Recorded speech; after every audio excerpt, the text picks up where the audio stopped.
አደገኛው የሳጥናኤል ጎል ኢትዮጵያ ቁጥር 5 መጽሐፍ ሴራ ሲጋለጥ። በሳጥናኤል ጎል ኢትዮጵያ ቁጥር 5 ክህደት ልባችሁ ለተፈተነ ወንድሞችና እህቶቻችን የቀረበ በመስከረም 2018 ዓመተ ምህረት ብዙዎች በጉጉት ሲጠብቁት የነበረው የሳጥናኤል ጎል ኢትዮጵያ ቁጥር 5 የፍጻሜው ጀማሪዎች በሚል ርዕስ ለአንባቢያን መድረሱ ይታወቃል። የመጽሐፉ አንዳንድ እትሞች ደግሞ በ2017 ዓመተ ምህረት የታተሙ እንደሆኑ ከሽፋን ገጹ ላይ መመልከት ተችሏል።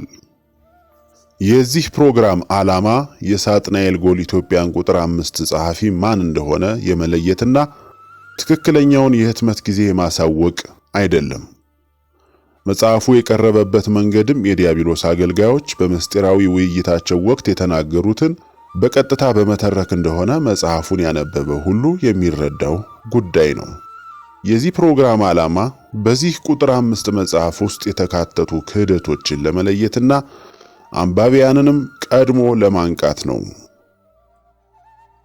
መጽሐፉ ማለትም የሳጥናኤል ጎል ኢትዮጵያ ቁጥር 5 መጽሐፍ ከቤተ ክርስቲያን ነባር መጽሐፍት ጋር የሚጣረሱና መጽሐፉ ያለውን ተነባቢነት በመጠቀም በተጠና መልኩ ለኢትዮጵያና ለኦርቶዶክስ ተዋሕዶ ጠላቶች ስጋት የሆነውን የኢትዮጵያ ትንሣኤና የንጉሥ ቴዎድሮስ መነሳት ዜናን ለማዳፈን በማሰብ የተዘጋጀ መሆኑ አጠያያቂ አይደለም።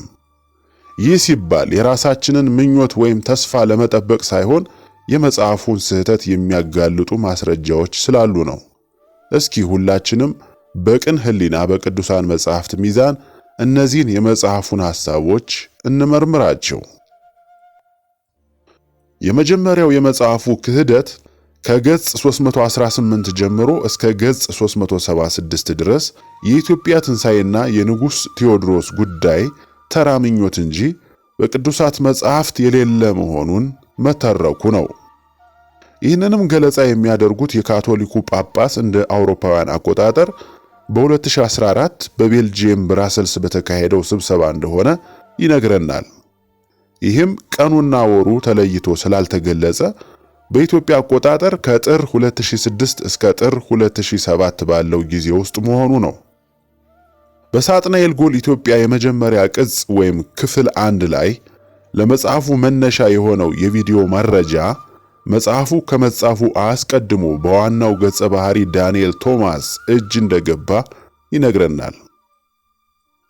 ትልቁ ቅጥፈት የሚጋለጠውም እዚህ ላይ ነው። ምክንያቱም በኢትዮጵያውያን አቆጣጠር ከጥር 2007 ዓ.ም በፊት የኢትዮጵያ ትንሣኤና ንጉሥ ቴዎድሮስ ጉዳይ በሰዎች ዘንድ በተወሰነ ደረጃ ቢታወቅም መጽሐፉ እንደሚተርከው ያህል በሶሻል ሚዲያ የሚነገርና ብዙዎች የሚነጋገሩት ወይም የሚከራከሩበት አጀንዳ ግን ፈጽሞ አልነበረም።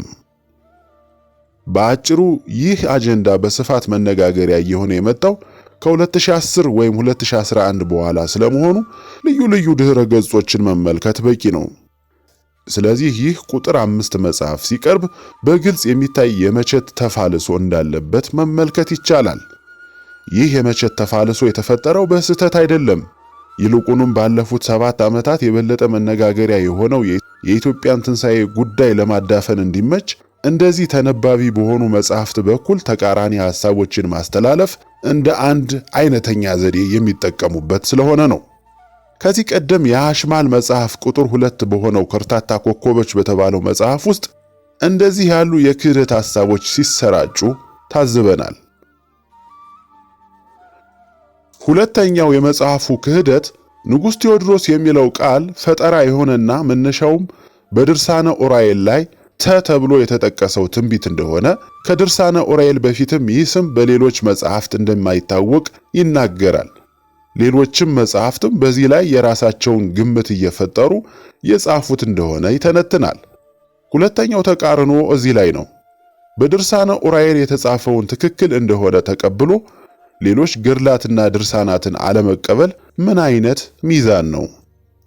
አይ ድርሳነ ኡራኤልና የዲያቆን ባሮክ ታሪክ ከሁሉ ይቀድማል የምንል ከሆነ ደግሞ ከኢየሩሳሌም ጥፋት በፊት በቃና ዘገሊላ ሰርግ የተወለዱት ብፁዕ አቡነ ሙሴ ገድል ላይ ስሙ ቴዎድሮስ የሚል ንጉሥ እንደሚመጣና ከሰማይ በታች ያሉ መናፍቃንን ሁሉ በኦርቶዶክስ ተዋሕዶ ሃይማኖት እንደሚያምኑ በዚያ ዘመን የሚሞቱ ሰዎችም እንደሚጸድቁ ይናገራል።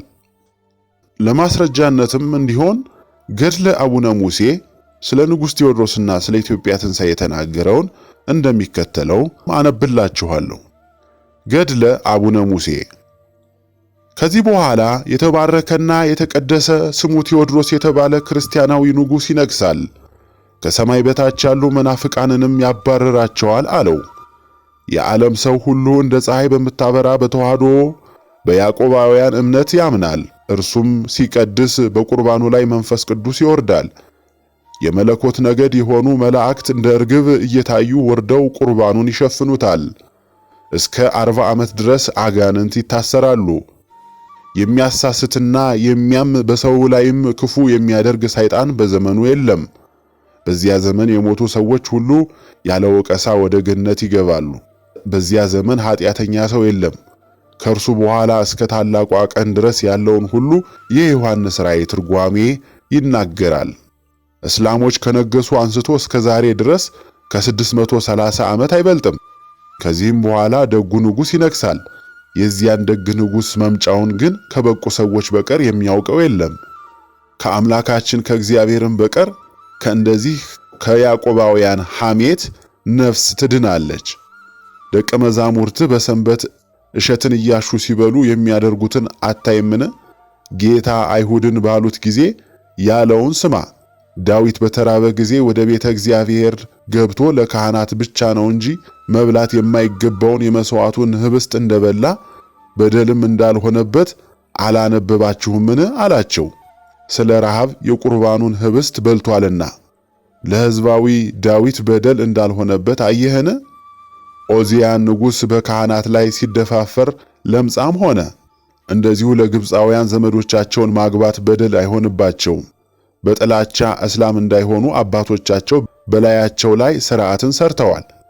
ዳዊት ስለ ራበው መሥዋዕቱን ቢበላ በደል እንዳልሆነበት የማይገባው ሰው ግን እንደ ዳዊት ቢያደርግ በደል እንደሚሆንበት፣ እንደዚሁም እስላሞች የማይገዟቸው ሌሎች ክርስቲያን ግን ዘመዶቻቸውን ቢያገቡ የሐዋርያት ግዝት ይወርድባቸዋል። በኦዚያን ላይ ለምጽ እንደወረደ ሰው ሁሉ በዘር የሚሰራው ሥራ አይታይምና በድፍረት ኃጢአትን ከሚሰራ ሰው ጋር አንድ አንሆንም። ሎጥንም ባለማወቁ በዚህ ታላቅ ኃጢአት ወደቀ፣ በደል አልሆነበትም። ሮቤልም የተከለከለውን በድፍረት ስላደረገ በደል ሆነበት። ነገር ግን ዮሴፍን ከሞት ስላዳነው በደሉ ተሰረየለት። ኃጢአት ሁሉ በበጎ ሥራ ይሰረያል። የእግዚአብሔር ስሙ ይክበር በእውነት ለዘላለሙ። ለእርሱ ክብር ምስጋና ይግባውና ለሁሉ እንደየሥራው ይከፍለዋል።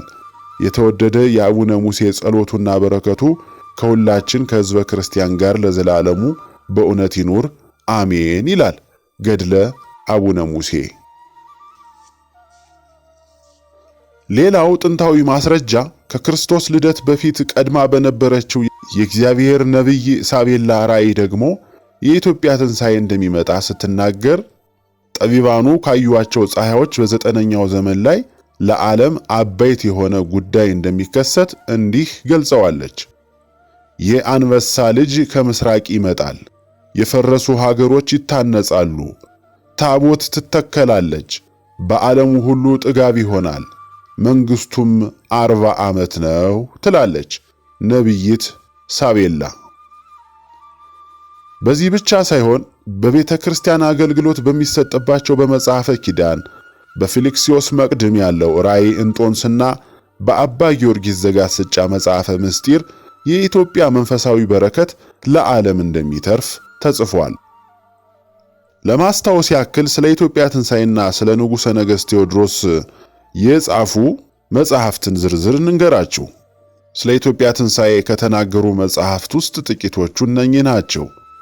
መጽሐፈ ምስጢር በአባ ጊዮርጊስ ዘጋስጫ የተጻፈ፣ ገድለ ቅዱስ ፊቅጦር፣ ራእየ ሲኖዳ፣ ድርሳነ ኡራኤል የጥቅምት ወር፣ መጽሐፈ ኪዳን፣ ፍካሬ ኢየሱስ፣ የማቴዎስ ወንጌል ምዕራፍ 24 ትርጓሜ ላይ፣ ገድለ ቴዎድሮስ በናድሊዮስ፣ ራእየ ሳቤላ ማለትም የብሉይ ኪዳን ነቢያት በመጋቢ ሐዲስ ዶክተር ሮዳስ ታደሰ ከግዕዝ ወደ አማርኛ የተተረጎመና ተብራርቶ የቀረበ፣ ገድለ አቡነ ሙሴ የመጋቢት ወር፣ ጣና ገዳም ያለው ጥንታዊ የብራና መጽሐፍ፣ ድርሳነ ራጉኤል ዘመጋቢት፣ ትንቢተ ኢሳይያስ ምዕራፍ 49 በሙሉ፣ ተአምረ ኢየሱስ ተአምር 65 እስከ 67፣ ትንቢተ ኢሳይያስ ምዕራፍ 60 በሙሉ፣ የዮሐንስ ራእይ ምዕራፍ 20 እና ሌሎችም።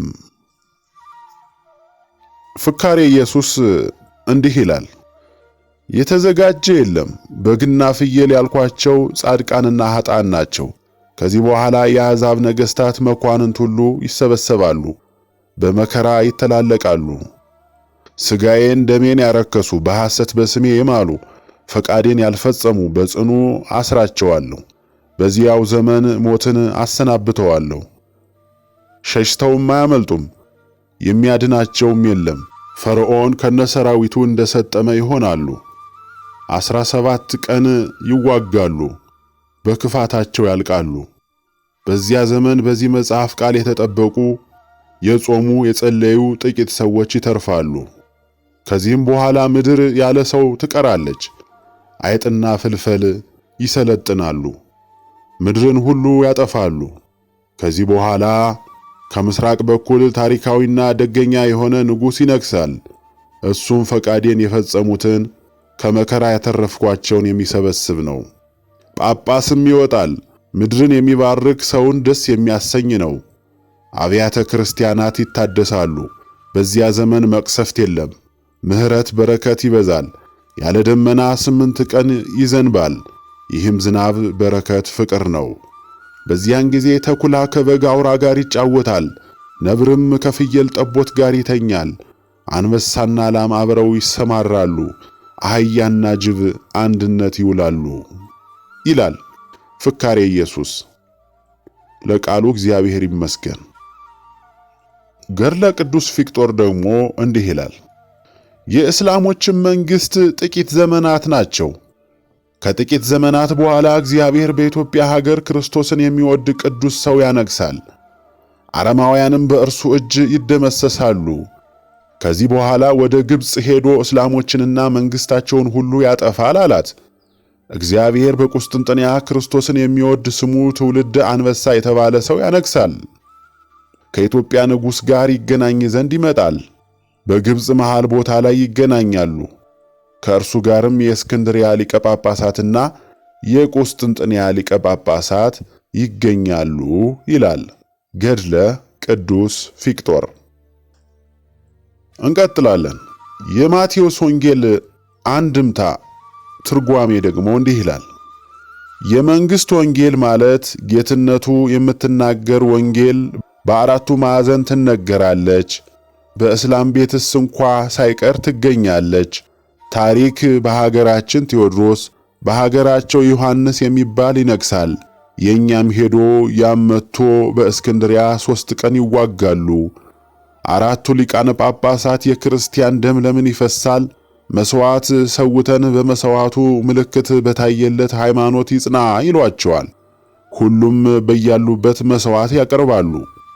የእስክንድሪያ ሊቀ ጳጳሳት በሰዋው አነ ውእቱ ክርስቶስ ብሎ በርግብ አምሳል ወርዶ ይመሰክራል። ከዚህ በኋላ በሃይማኖት አንድ ይሆናሉ፣ በግቢ ይገናኛሉ። እንደዚህ የሚል ከምን አለ ቢሉ ከገድለ ፊቅጦር፣ ከራእየ ሲኖዳ ከመ ይኩን ስምዓ በላዕለ አሕዛብ ባላመኑ በአሕዛብ መፈራረጃ ይሆንባቸው ዘንድ ወይእተ አሚረ ይበጽእ ህልቀት ያልተያያዘ ይእተ አሚረ ነው። የሐሳዊ መሲሕን ሲናገር መጥቶ የጥጦስን ይእተ አሚረ አለ። ነቢይ ኢሳይያስ የፄዋዌን ነገር ሲናገር መጥቶ የሚጠትን ይእተ አሚረ እንዳለ ይላል የማቴዎስ ወንጌል ትርጓሜ። ድርሳነ ራጉኤል ደግሞ እንዲህ ይላል። በዚያ ዘመን የጥቁር ኮከብ ምልክት ይታያል፣ ይወጣል። በዚህ ሃይማኖት ሳቢያም በየሀገሩ ጦርነት ይነሳል። አመድ ዘንሞ የሃይማኖት ጦርነት ከተደረገ 56 ዓመት በኋላም ይህ የነገርኩህ ንጉሥ ይነግሣል። ንጉሡ ልብነ ድንግልም መልሶ ከየትኛው ክፍለ ሀገር ይወጣል በማለት ጠየቀው። የመላእክት አለቃ ቅዱስ ራጉኤልም እመቤታችንን የለመንካትን ሁሉ የምነግርህንና የምጽፍልህንም ስማ፣ አስተውል፣ ምስጢሩንም አልሸሽግህም። ተመልከት፣ ሁሉን እነግርህ ዘንድ ከፈጣሪያችን እናት ዘንድ ወደ አንተ ስለሆነም የንጉሡ የብርሃን እናት እመቤታችንን የምትወድ ነገዷ ከካህናት ወገን ሲሆን የትውልድ አገሯም በሀገረ ማርያም ውስጥ ነው። የስም አጠራሯም አንደኛው ፈ፣ ሁለተኛው ዳ፣ ሦስተኛው ቆ፣ አራተኛው አ ነው። እንግዲህ ይህ ንጉሥ ከንጉሡ ከሚ ትውልድ ከምዕራብ በኩል ይወጣል። በዚያን ጊዜ የልዑል ቃል መልአክ ኃይሉ ደ ተብላ በምትጠራ በደብረ ማርያም ውስጥ ቅባ ኃይል ወመንግሥት በስውር ይቀባዋል። ከዚያም ክቡር በሚሆን በሊቀ መላእክት ሚካኤል በዓል ዕለት አስቀድሜ ስሙ ተአ ነው ብዬ የነገርኩህ የእስላሞቹን ገዢ ልጅ ድል ያደርገዋል። በዚያኑ ዘመን የጎጃምን የጎንደርን ግዛት እስከ ላስታና አማራ ድረስ ያለውን አገር በእጁ ያገባል ይላል ድርሳነ ራጉኤል ዘመጋቢት 4ኛ ምዕራፍ ከገጽ 126 እስከ 129። ድርሳነ ራጉኤል አሁንም ይቀጥላል። ይህም ሁሉ ከሆነ በሁለተኛው ዓመት በትግራይ ያለን ታላቅ መኮንን ሹም በእመቤታችን በድንግል ማርያም በዓል ቀን ድል ያደርገውና የትግራይ ሕዝቦች ይገዙለታል፣ ሀገሪቱንም በግዛቱ ውስጥ ያስገባታል። ከዚህ በኋላ የሊዮንን ሃይማኖት የተቀበለ በንጉሡ ሮሚ ልጆች ዘመን አስቀድሞ ያልተደረገ የሃይማኖት ጸብና ክርክር በዚህ ጊዜ በቀናች በእስክንድርያ ሃይማኖት ከፍ ያለ ጸብና ክርክር ይደረጋል። ስለዚህም በመላው አገርህ በብዙ ሐዘንና ለቅሶ ጸብ ክርክር ይሆናል። የንጉሡ የያ ልጆች በሮም ሃይማኖት አምነዋልና። ይህ ከደብረ ማርያም የወጣው ንጉሥ ግን የእስክንድርያን ሃይማኖት ወዶ የተቀበለ ነው።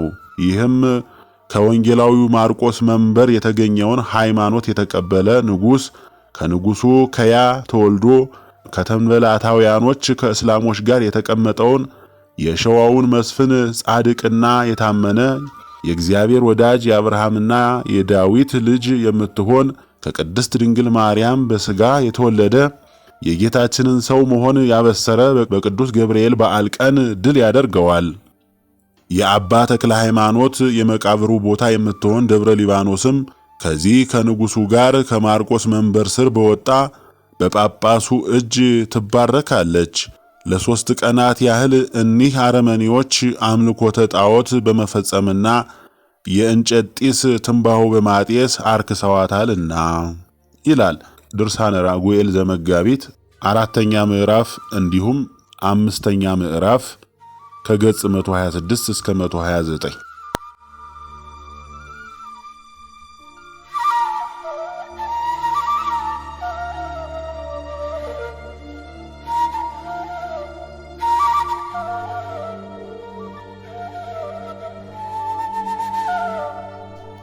የሳጥናኤል ጎል ኢትዮጵያ ቁጥር 5 መጽሐፍ በዚህ ብቻ ሳያበቃ በገጽ 237 ላይ ኢንስፔክተር አገር ያገኛቸው ጻድቅ መነኩሴ የቪዲዮ ማስረጃውን ከተመለከቱ በኋላ የዓለም ፍጻሜ የመድረሱ ምልክት እንደሆነና ማራናታ እያለ ለኖረ ክርስቲያን ብስራት እንደሆነ ሲነግሩት እናነባለን።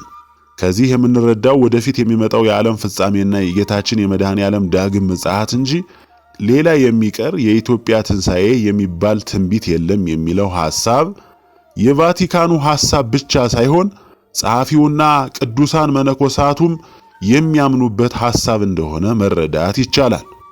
በዚህ መሰረት የጻድቁ መነኩሴ ንግግርም ከቅዱሳን መጻሕፍት ጋር የሚጋጭ ስለሆነ በጸሐፊው ወይም በሚያዙት አካላት የተጨመረና ምናልባትም ይህ ክፍል ልብ ወለድ ሊሆን እንደሚችል አመላካች ነው። ሌላኛው ጥንታዊ መጽሐፍ የአንድምታ ትርጓሜ መጽሐፍት አካል የሆነው የማቴዎስ ወንጌል አንድምታ ነው። ለዚህ ማስረጃ የሚሆነን ነሐሴ 20 ቀን በሚነበበው ስንክሳር የአንድምታ ትርጓሜ ወደ ኢትዮጵያ የገባው በአባ ሰላማ በአራተኛው መቶ ክፍለ ዘመን እንደሆነና አባ ሰላማ እንደጀመረው ይነገራል። በሌላ በኩል ደግሞ ቅዱስ ያሬድ ጥበባት ሁሉ ከእግዚአብሔር ስለተገለጹለት የመጽሐፍትን ትርጓሜ ሁሉ ያወቀው ወይም የጀመረው እሱ ራሱ ኢትዮጵያዊው ሊቅ ቅዱስ ያሬድ ነው ሲል ገድሉ ይናገራል። በሁለቱም መንገድ የምንመለከተው የአንድምታ ትርጓሜ መጽሐፍት ከሺህ ዓመት የተሻገረ ታሪክ ያላቸውና ለቤተ ክርስቲያን የመጽሐፍት አረዳድ እንደ መሰረት የሚታዩ ናቸውና የሳጥናኤል ጎል ኢትዮጵያ ቁጥር 5 መጽሐፍ በትርጓሜ መጽሐፍት ላይ የተነጣጠረ የክህደት ጽሑፍ እንደሆነ ማየት ይቻላል።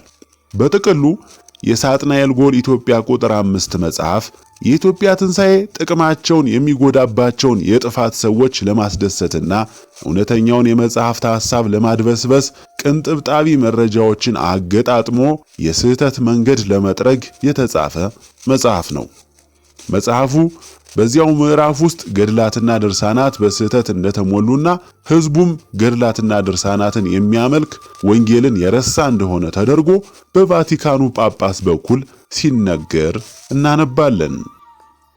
ይህም መጽሐፉን እንደ እውነተኛ የመረጃ ምንጭ ለሚከታተለው የዋህ ክርስቲያን ገድላትና ድርሳናት ላይ ያለውን እምነት ለመናድ ታስቦ የተዘጋጀ ያደርገዋል። ገድላትና ድርሳናት በኢትዮጵያ ኦርቶዶክስ ተዋሕዶ ቤተክርስቲያን ውስጥ የተኖረ ወንጌል ተብለው የሚገለጹ እንጂ ጸረ ወንጌል አይደሉም። በስርዋጽ የገቡትን ለመለየትም ከዋናው ቅጂ ጋር ተገናዝበው የታተሙትን መርጦ መጠቀም እንጂ በጥቅሉ ገድላትና ድርሳናትን አለመቀበል ምንፍቅና ነው። ሶስተኛው የሳጥናኤል ጎል ኢትዮጵያ ቁጥር 5 ስህተት ከቀደመው የመጽሐፉ ክፍል ጋር ያለው ተቃርኖ ነው። እንደሚታወቀው በቁጥር 4 መጽሐፉ መዝጊያ ላይ ይህ የመጨረሻ ክፍል ይሆናል ተብሎ ታስቦ እንደነበረና የሚቀሩት የጥቂት ተሰብሳቢዎች የዝግጅት ገለጻ እንዲሁም የንግስቲቱና የጳጳሱ ንግግር እንደነበረ፣ በተጨማሪም አምስተኛው ክፍል በጣም በቅርቡ እንደሚወጣ ተጽፎ ነበረ። ነገር ግን በተቃራኒው የመጽሐፉ አምስተኛ ክፍል የወጣው ከ5 ዓመት በኋላ ከመሆኑም ባሻገር የምስጢራዊ ስብሰባው ተሳታፊዎች ጥያቄና መልስ በተለይም ያላለቀ ትልቅ አጀንዳ የሆነው የኢትዮጵያ ትንሣኤ ጉዳይ በስፋት የተዳሰሰበት መሆኑ በቁጥር 4 ይቀራል ከተባለው የዝግጅት ገለጻ የተለየና የጸሐፊው ወይም የሌሎች አካላት ልቦለዳዊ ፈጠራ ሊሆን እንደሚችል ትልቅ ማሳያ ነው። በክፍል 5 መዝጊያ ላይም የቪዲዮ መረጃው ተተርኮ ቢጠናቀቅም በሌሎች ክፍሎች ያልተጠቀሱ የሰነድ ማስረጃዎች ወደፊት እንደሚተረኩ ተደርጎ መቅረቡ ጸሐፊው ወይም ጸሐፊውን የላኩት አካላት በአስፈላጊው ሰዓት የሚፈልጉትን የፈጠራ ሐሳብ ተገኝተዋል በተባሉት የጽሑፍ ሰነዶች ውስጥ እንደቀረበ አድርገው በአንባቢያን ላይ የፈለጉትን ሐሳብ ለመጫን የታቀደበት ስለመሆኑ በቁጥር 4 ይጠናቀቃል ተብሎ የተጻፈው መጽሐፍ ጭራሽ በቁጥር 5ም አለመጠናቀቁ ዋና ማሳያ ነው።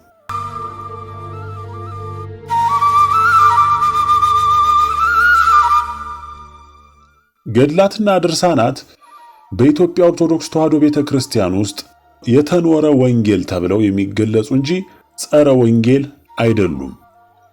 በስርዋጽ የገቡትን ለመለየትም ከዋናው ቅጂ ጋር ተገናዝበው የታተሙትን መርጦ መጠቀም የሁሉም ድርሻ ነው።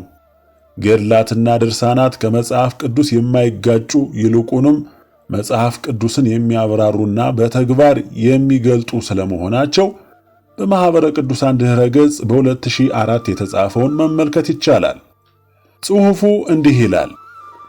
የድርሳንና የገድል ልዩነት ምንድን ነው? በእርግጥ ገድላትና ድርሳናት በቤተ ክርስቲያን የማይነሱበት ጊዜ የለም። የኑሯቸውን ፍሬ እየተመለከታችሁ በእምነት ምሰሏቸው እንዳለ ዕብራውያን ምዕራፍ 13 ከቁጥር 7 እንደተባለው በሃይማኖትና በምግባር ለመጠንከር ገድለ ቅዱሳንን የያዙ መጽሐፍትን እናነባለን፣ እንጸልይባቸዋለን። የቅዱሳን መላእክትንም ጠባቂነት፣ የሊቃውንትን ተግሳጽ፣ ትርጓሜና ምክር፣ የዕለተ ሰንበትን ክብርና የኢየሱስ ክርስቶስን የቤዛነት ሥራ የሚናገሩ ድርሳናትን ሁል ጊዜ እናነባለን፣ እናደርሳለን። አለቃ ኪዳነ ወልድ ክፍሌ መጽሐፈ ሰዋሰው ወግስ ወመዝገበ ቃላት ሐዲስ በተባለው መጽሐፋቸው ድርሳን የሚለውን ቃል እንዲህ ብለው ይፈቱታል።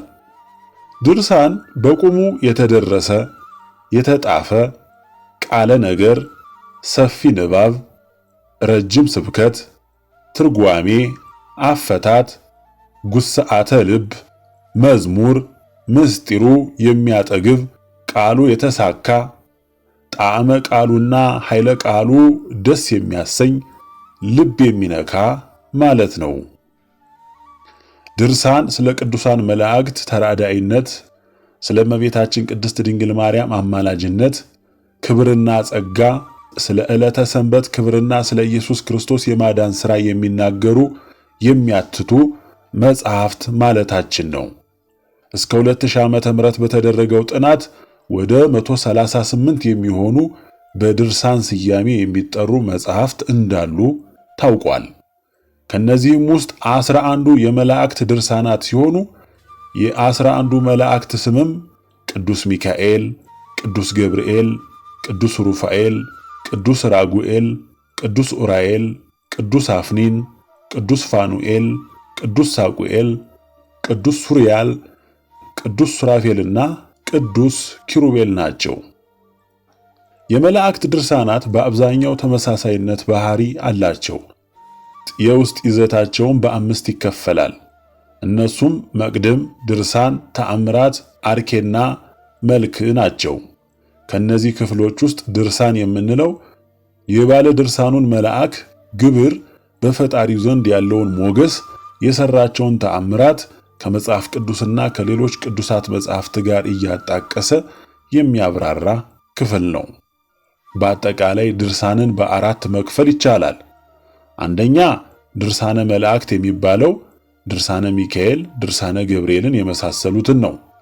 ሁለተኛ ድርሳነ ሰንበት ስለ ዕለተ ሰንበት ክብር የሚያብራራ መጽሐፈ ድርሳነ መስቀል።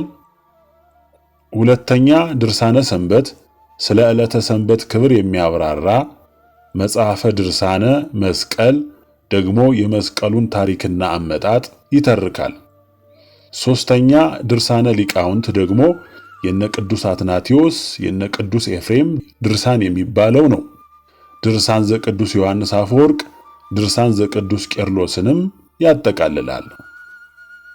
አራተኛ ድርሳነ ማህያዊና ድርሳነ መድኃኔ ዓለም የመሳሰሉት ድርሳናት የኢየሱስ ክርስቶስን ጸዋትወ መከራ የሚያዘክሩ ድርሳናት ናቸው።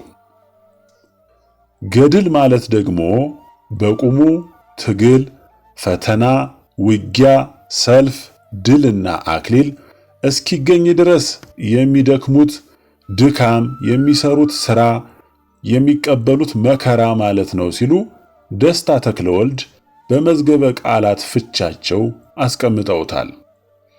አለቃ ኪዳነ ወልድ ክፍሌም ገድል ማለት ጻድቃንና ሰማዕታት በሕይወት ዘመናቸው እያሉ የሰሩትን ሥራ የሚናገር መጽሐፍ እንደሆነ አብራርተዋል። የገድል መጽሐፍት ጻድቃን፣ ሰማዕታት፣ ሊቃውንተ ቤተ ክርስቲያን ትእዛዘ እግዚአብሔር እንዲከበር፣ ሥርዓተ ቤተ ክርስቲያን እንዲጠበቅ፣ ከአላውያን ነገሥታት ከቢጸ ሐሳውያን ከጠላት ዲያብሎስና ከፈቃደ ሥጋ ጋር ያደረጉትን ተጋድሎ የሚያወሱ መጽሐፍት ናቸው። ሃይማኖታቸው በኑሯቸው እንዴት እንደተገለጠ የሚያሳዩን የሕይወታቸው መስታወቶች ናቸው። ስለዚህ ገድል ስንል የቅዱሳን ታሪክ፣ ተአምራት፣ ቃል ኪዳንና መልእክት የያዘ መጽሐፍ ነው። ይህ እንዲህ ይሆናል ይቻላል ተብሎ የተነገረው ቃል በእውነት የሚኖር በቃልና በሥራም የሚገለጥ እንደሆነ የምናየው በቅዱሳን ገድል ነው። ገድል መጽሐፍ ቅዱሳዊ መሠረት አለው። ራሱ የሐዋርያት ሥራ የምንለው የመጽሐፍ ቅዱስ ክፍል የሐዋርያትን ግብር፣ ሥራ፣ ገድልና ዜና የሚያስረዳ መጽሐፍ ነው። ከብሉይ ኪዳንም መጽሐፈ ጦቢት፣ መጽሐፈ አስቴር፣ መጽሐፈ ሶስና የመሳሰሉት በሰዎቹ ኑሮ የተገለጠውን የእምነታቸውን ፍሬ የሚያሳዩ የገድል መጽሐፍት ናቸው። ገድላት በ3 ይከፈላሉ። እነሱም አንደኛ ገድለ ሰማዕታት፣ ለምሳሌ ገድለ ቅዱስ ጊዮርጊስ፣ ገድለ ቅዱስ ፋሲለደስ፣ ገድለ ቅድስት ኢየሉጣ። ሁለተኛ ገድለ ሐዋርያት፣ በአንድነት የተሰበሰቡ የሐዋርያት አገልግሎት፣ ተአምራት፣ መከራ የያዙ መጻሕፍት። ሶስተኛ ገድለ ጻድቃን፣ ገድለ አቡነ ተክለ ሃይማኖት፣ ገድለ ገብረ መንፈስ ቅዱስና የመሳሰሉትን ነው።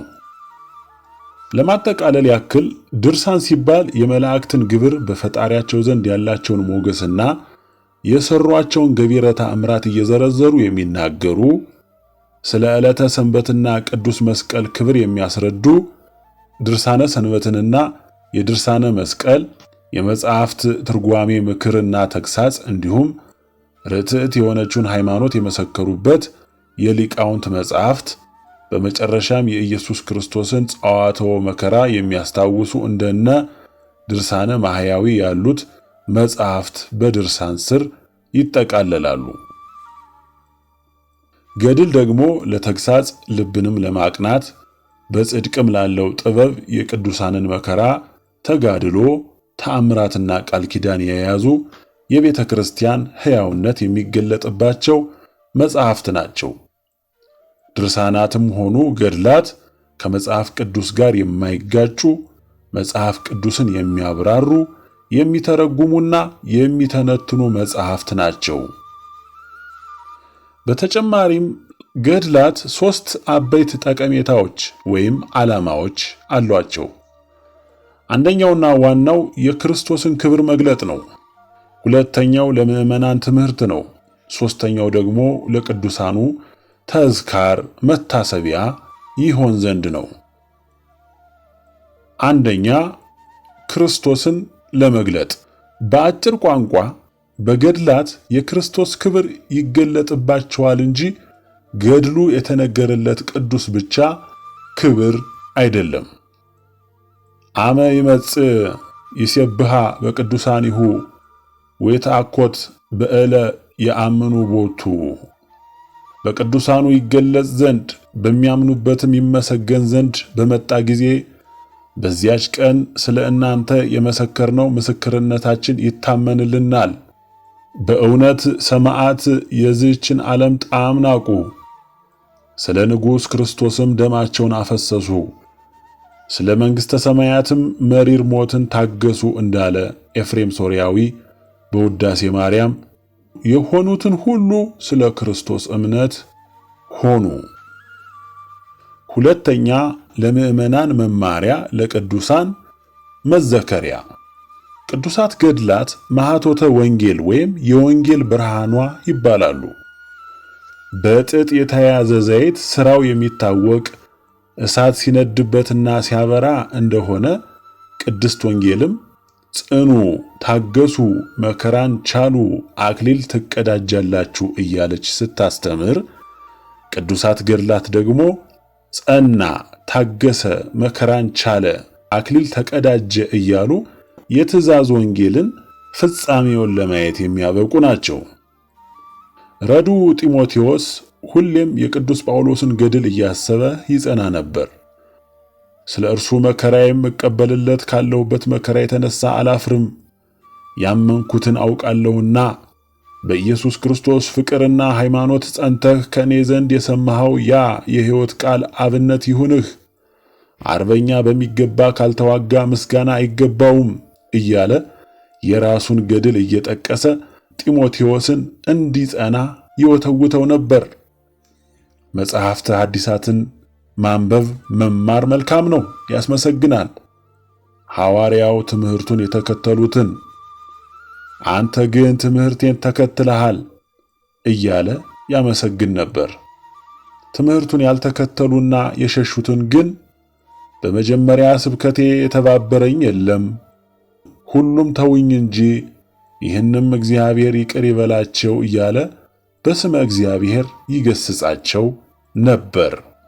ስለዚህ ትምህርቱን አምኖ መቀበል ደገኛ ነገር ነው፣ ሐዋርያትን ያስደስታቸዋል።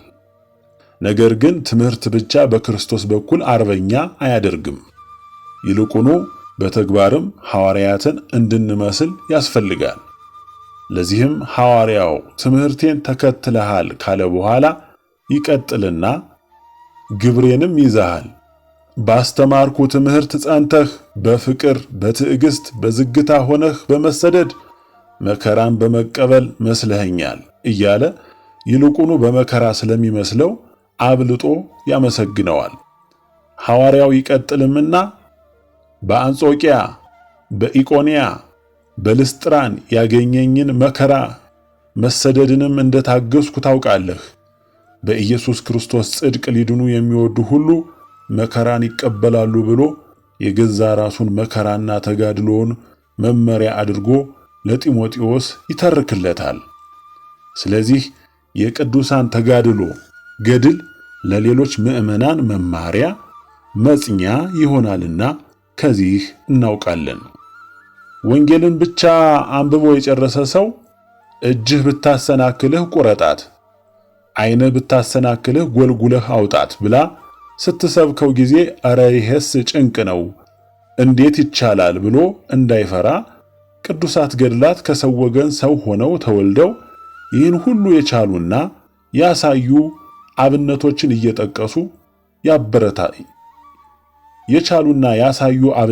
እየጠቀሱ ያበረታሉ።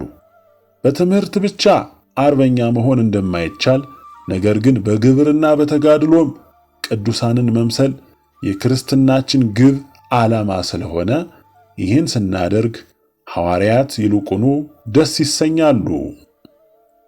ሶስተኛ ታሪክና መጽሐፍ ቅዱሳዊ መሰረት። ገድላት ከብሉይ ኪዳን ጀምሮ ታላቅ አገልግሎት ሰጥተዋል። በተለይም መጽሐፈ ልዑላን ወይም የያሽር መጽሐፍ የእግዚአብሔር የጦርነት ታሪክ፣ የእስራኤልና የይሁዳ ነገሥታት ታሪክ፣ ዜናሁ ለሙሴ ጥቂቶቹ ናቸው። እነዚህ በብሉይ ኪዳን ያገለገሉና መጽሐፍ ቅዱስም ምስክርነት የሰጣቸው ያጣቀሳቸው ናቸው። ጌታችን መድኃኒታችን ኢየሱስ ክርስቶስ ሰናይቲቱን ሐዲስ ኪዳን ከሰራ በኋላ የመጀመሪያውን የገድል መጽሐፍ የጻፈው ሐዋርያው ቅዱስ ሉቃስ ሲሆን የጻፈውም የገድል መጽሐፍ ቅዱሳንን ወንጌላዊ ተጋድሎንና ወንጌልን ስለመስበክ ምክንያት የደረሰባቸውን መፈተን የሚያዘክረው ገድለ ሐዋርያት ወይም የሐዋርያት ሥራ የተባለውን ከአስራው ቅዱሳት አንዱ የሆነው መጽሐፍ ነው። ከዚህ የገድል መጽሐፍ በፊት በመጽሐፍ መልክ ጽፎ አያኑራቸው እንጂ ማኅቶተ ቤተ ክርስቲያን ጳውሎስ ከመጀመሪያ አንስቶ የነበሩ የቅዱሳንን ስም እየጠራ ገድላቸውን እየጠቀሰ በቃልም በመልእክትም ያስተምር ነበር። እንግዲህ ምን እላለሁ? የጌዴዎንን፣ የባርቅን፣ የዮፍታሔን፣ የሶምሶንን፣ የዳዊትን፣ የሳሙኤልን፣ የሌሎችንም ነቢያት ነገር ልነግራቸው ቀን ያጥርብኛል። በሃይማኖት የተጋደሉትን፣ ነገሥታትን ድል የነሱትን፣ ዋጋቸውን ያገኙትን፣ ትሩፋት የሰሩትን፣ ተስፋቸውን ያገኙትን፣ የአንበሶችን አፍ የዘጉትን፣ ዋይ እንስሳትን ያጠፉትን፣ ከጦር ስለት የዳኑትን፣ በመከራቸው የጸኑትን፣ በሰልፍ ጊዜ የበረቱትን፣ የጠላቶቻቸውን ጭፍራ ያሳደዱትን ነገር እንዳልነግራችሁ ቀን ያጥረኛል።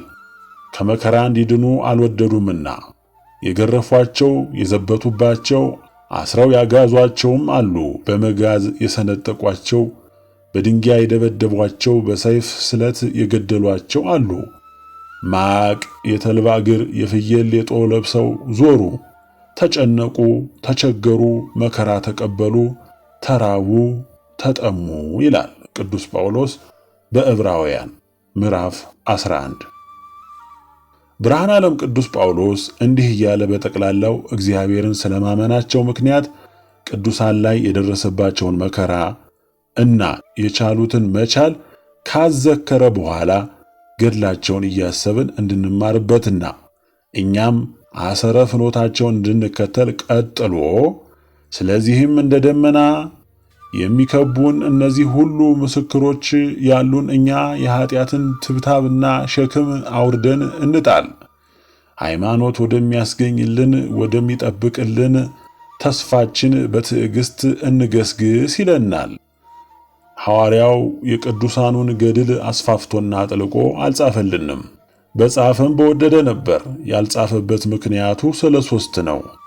አንደኛው ከአቤል የጀመረ ነውና የእነዚህ ታሪካቸው በመጽሐፍተ ነገሥት ቀዳማዊ ካልዕ፣ በዜና መዋዕል፣ በሳሙኤል መጽሐፍት፣ በሄኖክ፣ በኩፋሌና በሌሎችም ብሉያት ዝርዝር የተዳሰሰ ስለነበር ጠቅሶ ብቻ ለንባባቸው መተው ነው።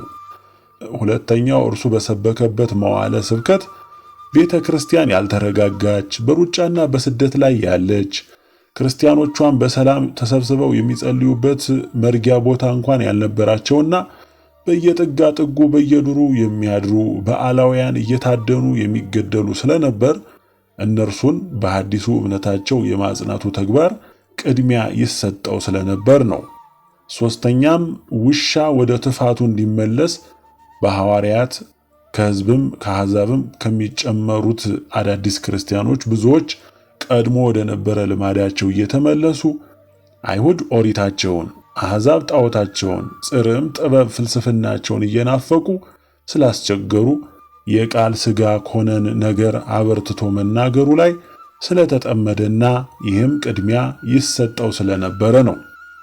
ሐዋርያው ግን አሁንም ቅዱሳንን እንድናስብና እነርሱን እንድንመስል አበክሮ በማስተማር በኋላ ዘመን የቅዱሳን ሰዎች ገድል እየተነገረ ክርስቲያኖች እንዲበረቱበት መሰረቱን ጥሏል።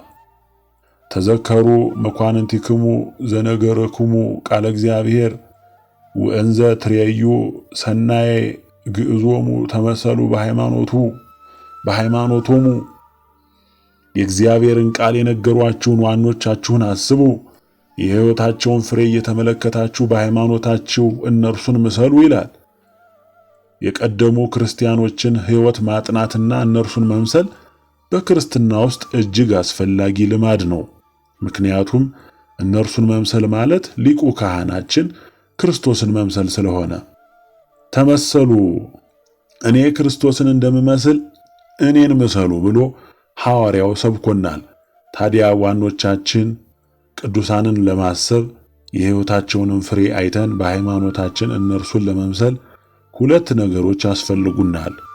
የቅዱሳንን ነገር እያስታወሱ የሚያስተምሩን መምህራንና ገድላቸውን የመዘገቡ መጻሕፍት። የቅዱሳን ገድል በመከራ ውስጥ የመጽናትና በጭንቅ ውስጥ የመታገስ በኢየሱስ ክርስቶስ እምነት የመጽናትና አላውያንና መናፍቃንን እምቢኝ ለክርስቶስ የማለት ታሪክ ነው። አዘውትሮ ይህን የሚያነብና የሚሰማ ክርስቲያን በመከራ ውስጥ የመቻልና በፈተና ውስጥ የመታገስን ስብዕና ገንዘብ ስለሚያደርግ ክርስትናው የምትደነቅ ትሆንለታለች። ወስብሐት ለእግዚአብሔር ወለወላዲቱ ድንግል ወለመስቀሉ ክቡር።